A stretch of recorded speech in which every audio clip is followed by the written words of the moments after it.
I'm Olivia, and this is my boyfriend Yusuke, and we spent 1 month travelling Japan. Not only Tokyo, but the hidden towns and quiet corners that normally don't get much attention online. Let me show you beyond Tokyo, to give you some hidden spots to explore on your next trip to Japan.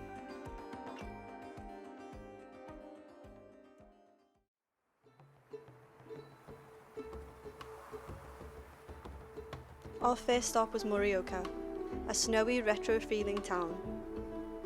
We wandered through the old castle grounds, strolled the icy river paths, and even found a quirky coffee shop tucked away in the back streets.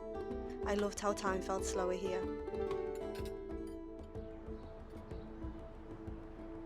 We tried to visit a famous cast iron workshop, but sadly it was closed for an event.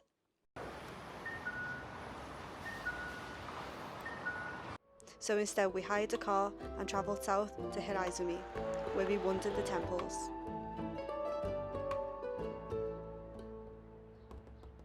And then we took on the snowy ice roads towards Lake Tazawa.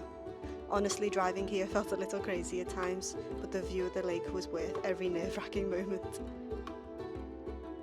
And as we left, we said goodbye to Mount Iwate and travelled to our next adventure.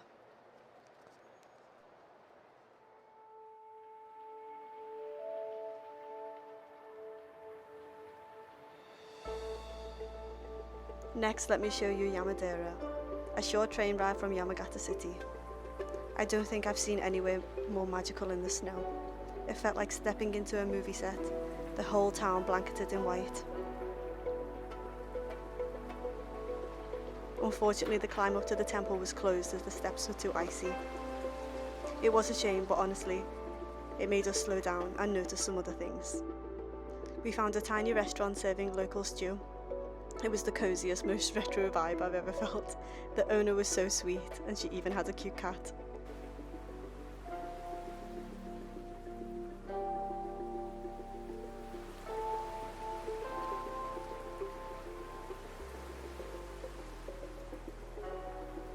That night we headed back into Yamagata City.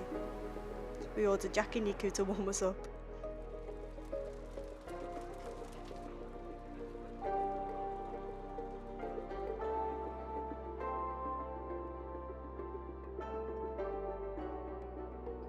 The next day we explored Yamagata City itself. At first it felt like a pretty normal town, until we stumbled onto Kajo Castle Park.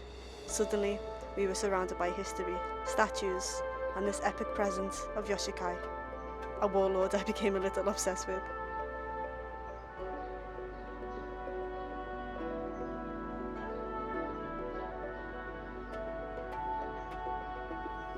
If you are heading to Yamadera, I'd definitely try to include Yamagata City.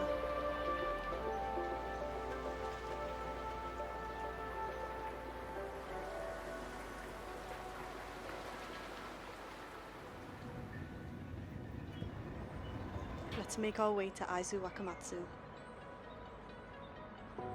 The moment we saw the castle, we were blown away.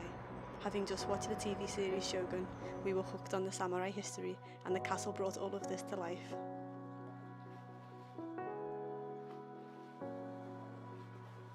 The view from the top of the castle was completely breathtaking.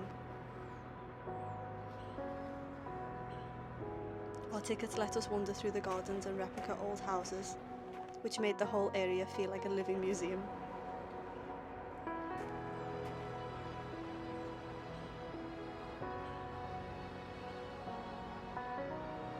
That evening we caught the train to our onsen hotel, and even the station was the cutest I've ever seen. But nothing prepared me for how stunning the hotel would be, tucked in the valley with snow-covered mountains all around.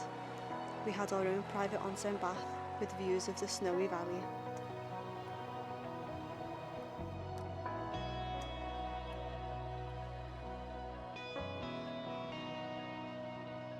The buffet dinner of fresh fish, tempura, miso and noodles was just perfection.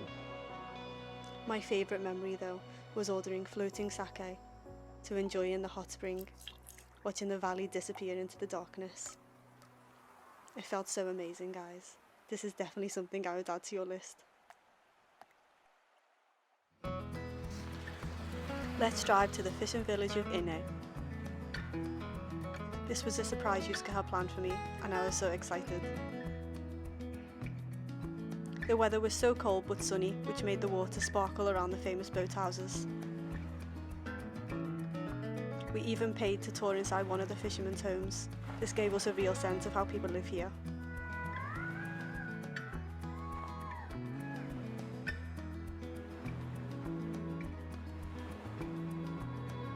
Maybe you've heard service stations in Japan or on another level. At this Michinoeki, we tried sashimi called the very same day with scallop tempura. Guys, it was just unreal, as you can see from my face.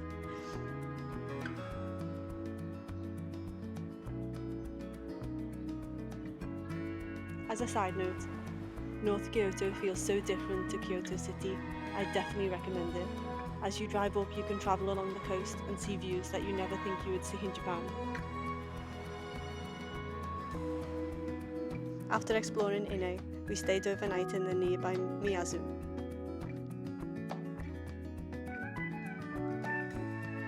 We found this tiny mum and pop style udon shop, and honestly, I've never had a meal like it since. So simple, so comforting, and so full of heart. The next morning, we set off for Amano Hashidate, known as one of Japan's 3 great views. At the retro theme park, we learned that if you bend over and look upside down, the island looks like a dragon flying across the sea. The views were completely breathtaking. It was silly and fun, and we let our inner kids run wild. The High Line and the pedal roller coaster were definitely my favourite rides.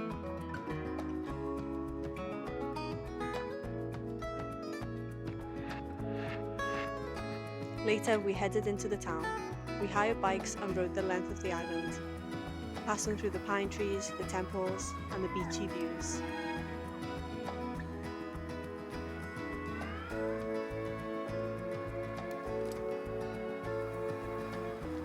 As the snow began to fall, we knew it was time to move on, so we cycled back and made our way onto our next adventure. Thank you so much for watching my very first YouTube video, exploring these towns and villages. It showed us a side to Japan that feels both quieter and more traditional than the usual tourist path. I felt so lucky to have seen them, and I really hope it inspires you to explore beyond Tokyo too. Which of these places would you like to add to your trip? Please let me know in the comments. I'd love to hear some of your suggestions. For my next video, I'm taking you deeper into Kyoto. Beyond the temples in the city centre, I'd like to show you some hikes, the gorgeous tea town of Uji, and some quiet escapes just outside the city along the river. If that sounds like your kind of adventure, please make sure you're subscribed, and thank you so much for watching my first YouTube video. Hopefully, I'll see you in the next one. Bye!